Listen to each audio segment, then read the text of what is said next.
নিয়েছি গোটা জিরে, 500 গ্রাম মাংস ধুয়ে রাখা হয়েছে। গ্যাসে আমি কড়াই বসিয়ে দিয়েছি। এবার কড়াইয়ের মধ্যে কেটে রাখা আলুগুলো আমি একে একে দিই।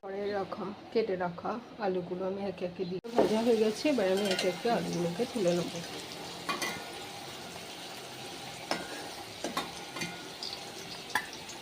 তারপর বাড়তি যে তেলটা ছিল সেই তেলটায় আমি আরও কিছুটা তেল অ্যাড করলাম।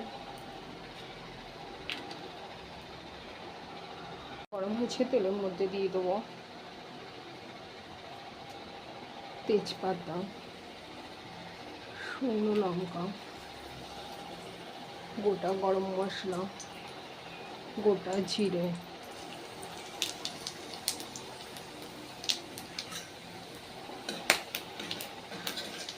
গ্যাসটাকে হাই টু লো মিডিয়ামে রাখবো। এরপর এগুলোকে সামান্য একটু নেড়ে নেবো। নেড়ে নেওয়ার পরই একটা সুন্দর একটা গন্ধ ছাড়তে থাকবে গরম মশলা দিয়েছে।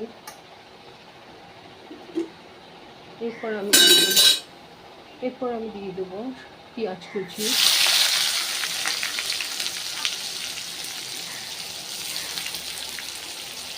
লঙ্কা কুচি,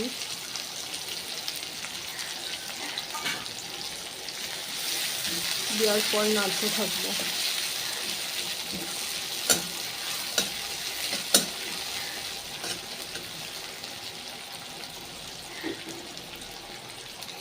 দিয়ে দেবো সামান্য পরিমাণ চিনি, যাতে পেঁয়াজটা তাড়াতাড়ি লাল লাল করে ভাজা হয়ে যায়।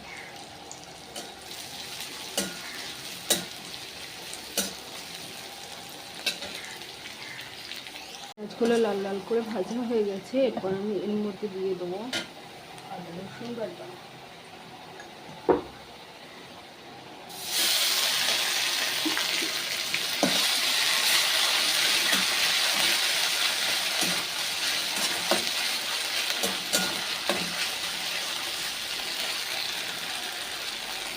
বাটাটার মধ্যে আমি সামান্য পরিমাণ জল দিয়ে দেবো এবং ভালো করে কষিয়ে নেব।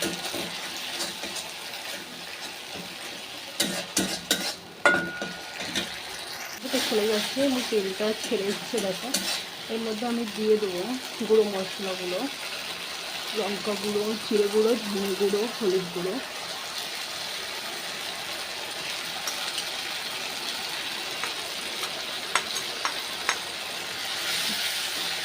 দিয়ে দেওয়ার পর আমি সামান্য পরিমাণ জল দেবো। জল দেওয়ার পর ভালো করে কষিয়ে নেব।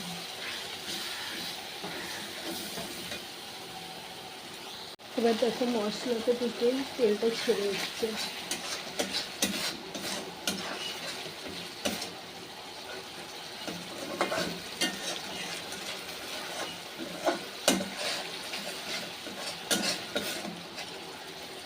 ধুয়ে রাখা মাংসগুলো এর মধ্যে দিয়ে দেবো।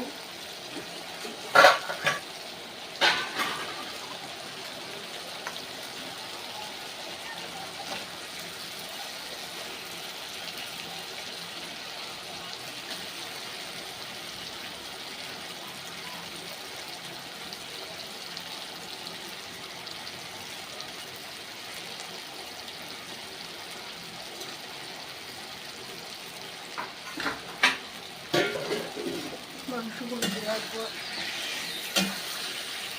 একটু কষিয়ে নেবো মাংসগুলো ভালো করে।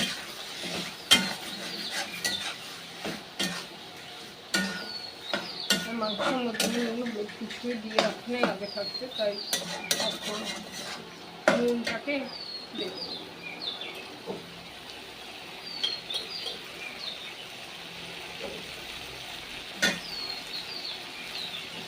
যতটা পরিমাণ লাগবে নুন ততটা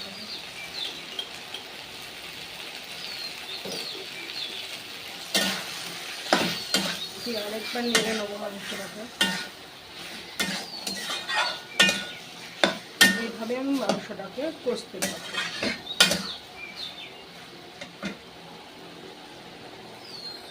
আঁচটাকে আমি একটু কমিয়ে রেখেছি যাতে মাংসের মশলাটা না ধরে যায়। এতে আমি একে একে ভিজে রাখা আলুগুলো অ্যাড করে দেবো। অ্যাড করার পর ভালোভাবে মিশিয়ে নেবো মাংসের সাথে এবং অনবরত নাড়তে থাকবো ভালো করে যাতে সম্পূর্ণভাবে কষে যায় সেটা দেব। মাংসটা আর আলুটা ভালো করে মেশানো হয়ে গেছে। এরপর এর মধ্যে দিয়ে দেবো আমি অল্প পরিমাণ জল।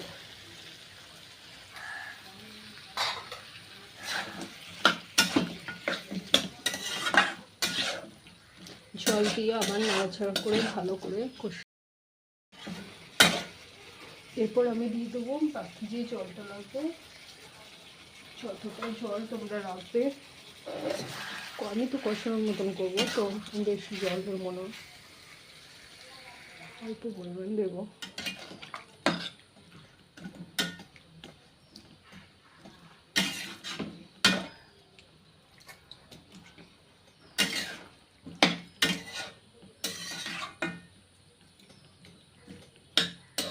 জল দিয়ে ভালো করে নাড়িয়ে দেবো।